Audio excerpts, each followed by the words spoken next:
সুন্দরপুর নামে এক গ্রামে দুটি পাখি থাকত। দুইজন স্বামী স্ত্রী ছিল, টুনি আর টোনা। একদিন টুনি টোনাকে বলল, টোনা, চলো আজকে উত্তরের জঙ্গলে যাই খাবার খুঁজতে। আরে টুনি, তুমি কি জানো না ওই জঙ্গলে একটা ভয়ঙ্কর ডাইনি আছে?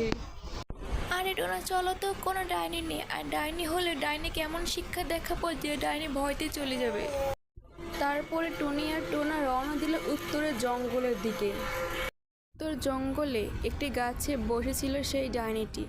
ডাইনিটি ভয়ঙ্কর থাকলেও ছিল বেশ বোকা। তারপর ডাইনিটি বলতে শুরু করলো,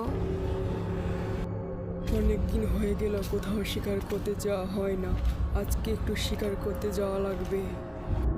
জঙ্গলে যাওয়ার মাঝেই টুনি আর টোনার সাথে সেই ডাইনিটি দেখা হলো। তারপরে ডাইনিটি বলতে শুরু করলো, এই তো দুইটি শিকার পেয়ে গেছি, হা হা হা হা। টুনি, এখন কি হবে? ডাইনি তো আমাদের সামনে। চিন্তা করো না টোনা, আমি আছি তো, আমি একটা ব্যবস্থা করছি।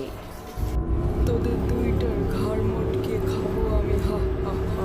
তোমরা কি মনে করছি এখানে আমরা ঘুরতে এসেছি? না, এখানে আমরা তোমাকে মারতে এসেছি।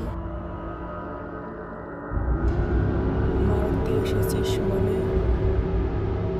আমি এমন একটি মন্ত্র জানি যেটা পাঠ করলে তুমি এখন ভস্ম হয়ে যাবে। না না, কোনো মন্ত্র পাঠ করিস না, আমি এখনই চলে যাচ্ছি, তোদের কোনো ক্ষতি করবো না। তারপরে ডাইনিটি চলে যায়।